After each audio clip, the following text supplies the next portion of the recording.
Hey guys, welcome back to the Snapper Chronicles. Today we're coming back at you with another Ratchet video. Okay, this time we have something from Thorson.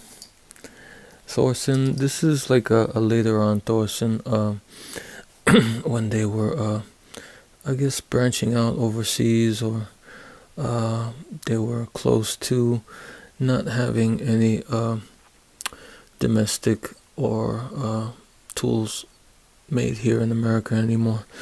But before we jump into all that, a little bit of YouTube business. If well, I have like a little goal going on for myself. I'm trying to reach 2,000 subscribers by around the beginning of summer, maybe late June. And the only way I'm gonna reach that goal is if you guys give me the HBO special. What's the HBO special? The HBO special is the Help a Brother Out special. So help a brother out and hit the subscribe button and hit the like button. And yeah, that's how I'm gonna reach my goal. And I'll give you a second to do that. Okay guys, you guys that have done that, many thanks. I know you guys have been subscribing lately and helping me to reach that goal, so I really appreciate that. Alright, here we go with a Thorson, and as I said, this is a later on version of Thorson, probably 90s, something like that. I think Thorson was pretty prolific, making, I think, mostly round heads for a while. They made them not only in Thorson, but they had different brands. Giller, Dayton, and I think Powercraft were a few of the nameplates that Thorson ratchets went under. Those brands were probably some, Powercraft. I think those were some what do you call it, brands from retail or department store brands that contracted with Thorson to make ratchets for them, much as like Craftsman contracted with Eastco, for example, to make their ratchets for a long time. But here we have the Thorson. The Thorsons were usually, like I said, USA, and they would say USA on them. And here we see Thorson, kind of a different font also.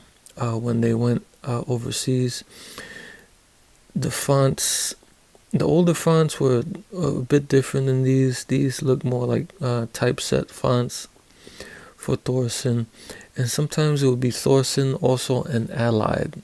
It would be Thorson Allied. They I'm not sure what the relationship was, but it kind of, for a while towards the end, it was Thorson teamed or whatever with Allied, so it'd be Thorson Allied. This one just says Thorson. It says Taiwan, and the model number is 50177, and chrome vanadium.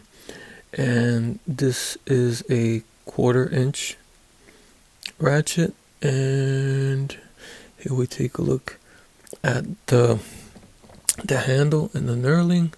And the knurling is kind of typical Taiwan knurling. Not too bad. It's not very aggressive at all. It's just kind of like squashed pyramids, but pretty uniform throughout. So not too bad there. And here we have the switch, and then we have a coil ring that holds the mechanism in place. And here's the anvil. The anvil is kind of interesting in that it has kind of this sundial,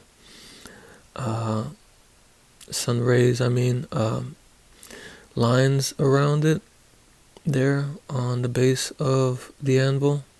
Not sure what that's about.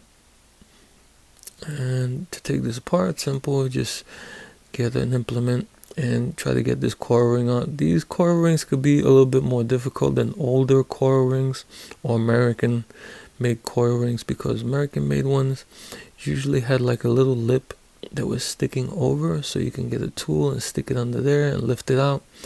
These you have to dig more because it's missing that little kind of lip there where you're able to take them out easier. It's a core ring. Yeah, it's kind of crude, a little bit crude, on the crude side. And you just push in the anvil and the mechanism falls out. There is like a cutout here on the switch side or the leather side. That's for the switch to fall into. The switch side goes in this cutout here, and on the other end it's pretty flat, so you can only put this together one way. It'll be with the switch facing up on the leather side. And the broaching there, the broaching doesn't look too bad. It's like a typical decent Taiwan style broaching. A lot of chrome. This is kind of the chrome seems pretty heavy on these ratchets. I'm not sure how many teeth, but from just looking in there, maybe like 40 something teeth thereabout. So that's that. And here is the mechanism. A little bit disappointing in that this is the 1/4 inch, and it seems like 1/4 inches they don't have as much attention to detail as the bigger ratchets. You see here the pawl. It's a typical SK design mechanism, but the pawl is pretty. The slot for the pawl is way bigger than the pawl itself. You can see there how much room there is here. There's all that extra room of the cutout to where the pawl actually meets each end. So not too great there. This pawl has 3 teeth per side, and the mechanism is chromed. Also kind of not so great looking on the inside. Well, I guess there's a lot of machine marks, and the chrome just looks I guess a little bit more sloppier, just because the machining is sloppier. Okay, to take this apart, what I usually do, I usually press down on whatever ends of the pawl is up, and hopefully I can get a magnet. I keep hitting the camera.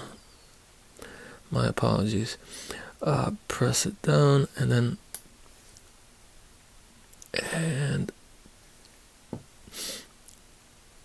just with the magnet kind of shimmy it up a little bit to a point, not all the way, because then the plunger and spring is just gonna pop out. So just pull it out a little bit, and then little by little I pull it out with your fingers like that, and there is the ball detent. Not the ball detent, but there is the spring and the plunger. The plunger is hollow. This is the switch.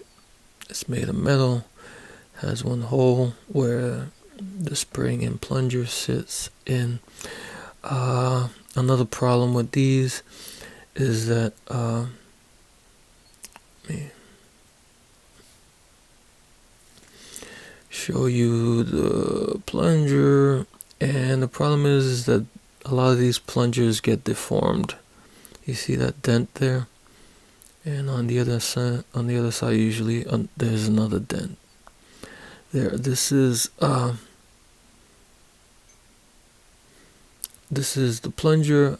Let me take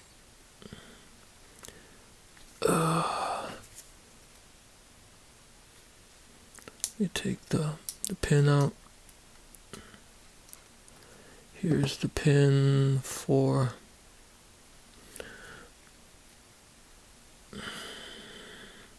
the pawl, and here is the pawl.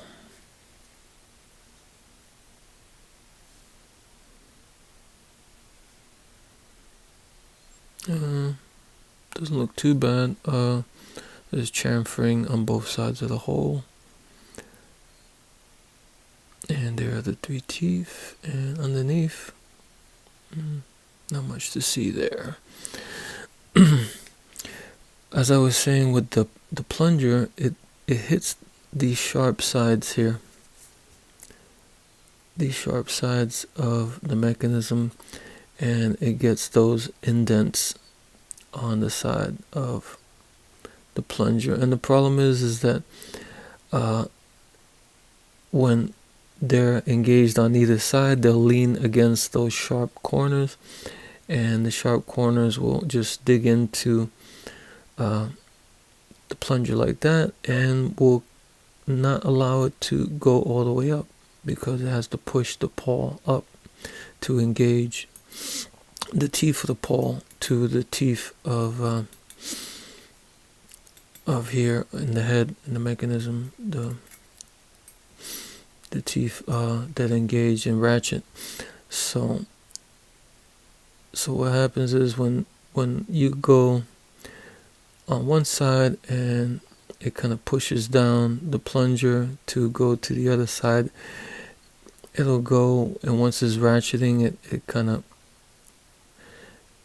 of pushes down on the plunger, and then sometimes that sharp corner will get caught right there, and then it won't allow it to go fully engage the pawl to where it needs to push against the teeth. So then it becomes sloppy. The ratchet becomes kind of sloppy. It won't be ratcheting correctly.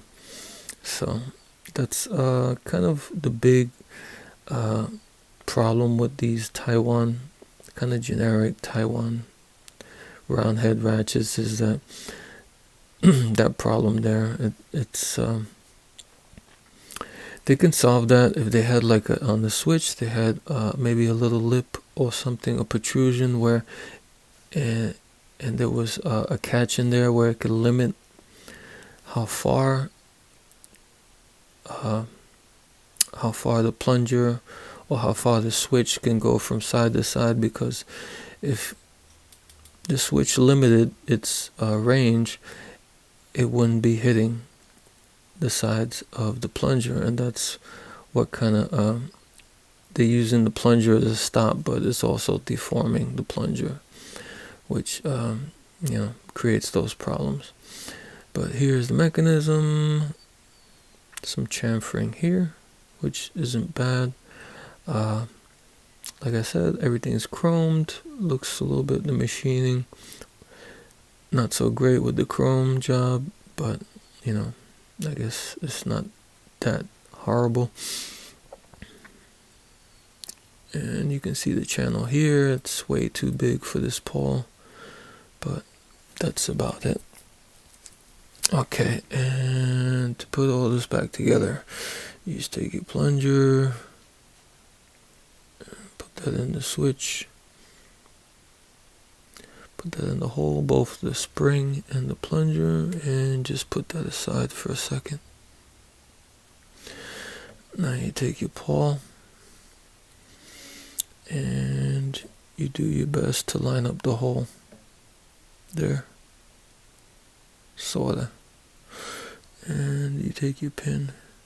Here's your pin. It's small, but it's also 1/4 inch, so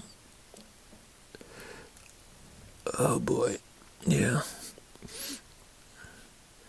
I could do a better job in lining this up. Oh no. Alright, let's try that again.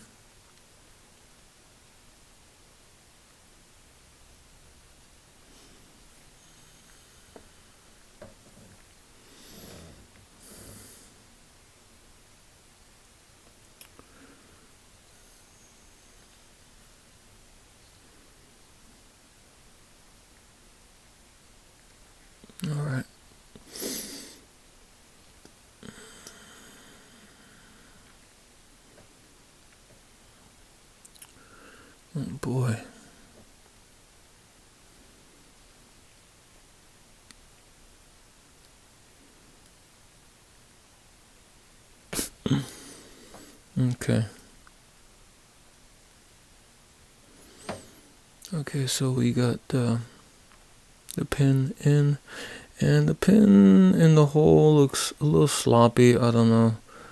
The pin doesn't look like it's been cut really that great. You can see there, it looks like it was just cut with a a large set of dikes or something. But the cut is a little bit rough. Now you take your switch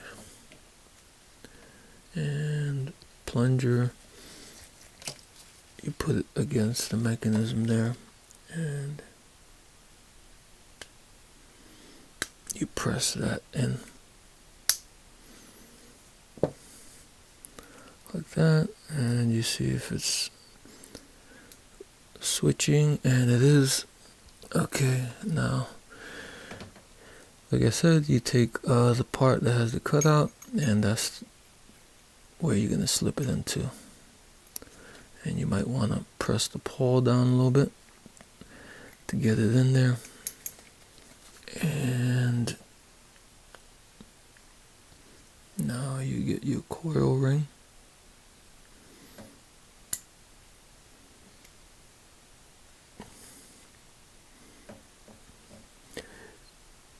Yeah, and these rings, like I said, are a bit tougher to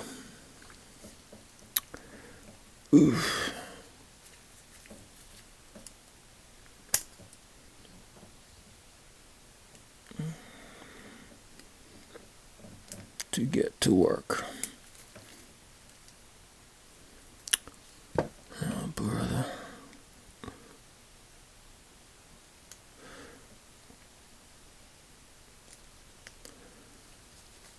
Oh, man.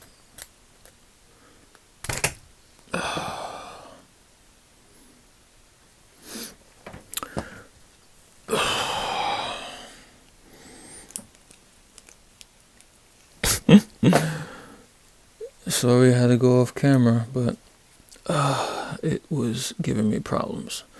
So you just mash it around, and plop.